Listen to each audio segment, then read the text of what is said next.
بسم اللہ الرحمن الرحیم۔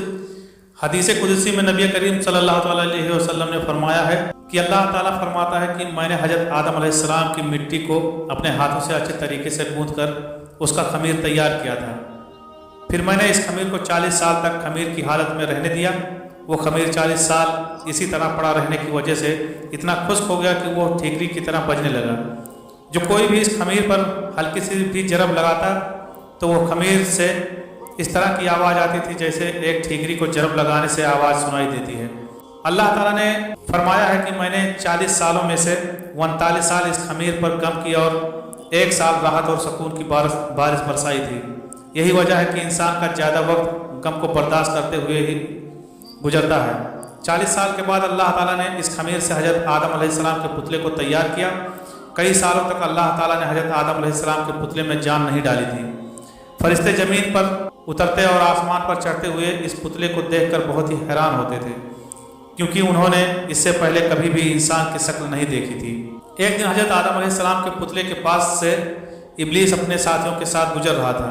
ابلیس نے حضرت آدم علیہ السلام کے پتلے پر ہلکی سی جرب لگائی تو وہ کھوکھلا تھا۔ اس پتلے سے مٹی کے کھڑکنے کی آواز آئی۔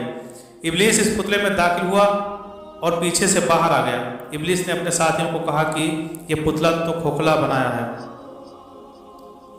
یہ اپنی بات پر ثابت قدم نہیں رہ سکے گا۔ ابلیس نے اپنے دوستوں سے کہا کہ اگر اس کو ہم سے افضل بنایا گیا تو تم سب کیا کرو گے؟ انہوں نے جواب دیا کہ ہم تو بس وہی کریں گے جو ہمارے رب کا حکم ہوگا۔ اس پر ابلیس نے اپنے دل میں سوچا کہ اگر اس کو مجھ سے افضل بنایا گیا تو میں اس کو ماننے سے انکار کر دوں گا۔ پھر اللہ تعالیٰ نے روح کو حکم دیا کہ اس قلب میں داخل ہو جا اور تمام حصوں میں پھیل جا۔ جب روح قلب کے پاس پہنچی تو جسم کو تنگ و تاریک پایا، اندر جانے سے رک گئی۔ بعض روایت میں آتا ہے کہ تب نور مصطفیٰ صلی اللہ تعالیٰ علیہ وسلم سے وہ قلب جگمگا دیا گیا، یعنی وہ نور آدم علیہ السلام کی پیشانی میں امانت رکھا گیا۔ اب روح آہستہ آہستہ داخل ہونے لگی۔ ابھی سر میں تھی کہ آپ کو چھینک آئی اور زبان میں پہنچی تو آپ نے الحمدللہ پڑھا اور اللہ تعالیٰ نے اس کے جواب میں یرحمک اللہ کہا، اور اللہ تعالیٰ نے فرمایا کہ اے ابو محمد، میں نے تمہیں اپنی حمد کے لیے پیدا کیا۔ جب روح کمر تک پہنچی تو آپ نے اٹھنا چاہا لیکن آپ گر پڑے کیونکہ روح ابھی نیچے والے حصے میں نہیں پہنچی تھی۔ اللہ تعالیٰ نے فرمایا خلق الانسان من اجل، انسان جلد باز پیدا کیا گیا۔ پھر روح تمام جسم میں پھیل گئی تو آپ کو حکم ہوا کہ فرشتوں کو سلام کرو۔ آپ نے کہا السلام علیکم۔ فرشتوں نے جواب دیا وعلیکم السلام۔ اللہ تعالیٰ نے فرمایا یہی آپ کے لیے اور آپ کی اولاد کے لیے سلام کا طریقہ ہوگا۔ آپ نے عرض کیا میری اولاد کون سی ہوگی؟ تو آپ کی تمام اولاد کو آپ کے سامنے کر دیا گیا۔ نبی کریم صلی اللہ علیہ وسلم نے فرمایا بے شک اللہ تعالیٰ نے آدم علیہ السلام کو پیدا فرمایا، پھر ان کی پیٹھ پر اپنا دست قدرت پھیرا اور آپ کی اولاد کو نکال ظاہر کیا۔ پھر فرمایا میں نے ان کو جنت کے لیے پیدا کیا اور یہ جنت والوں کا عمل کریں گے۔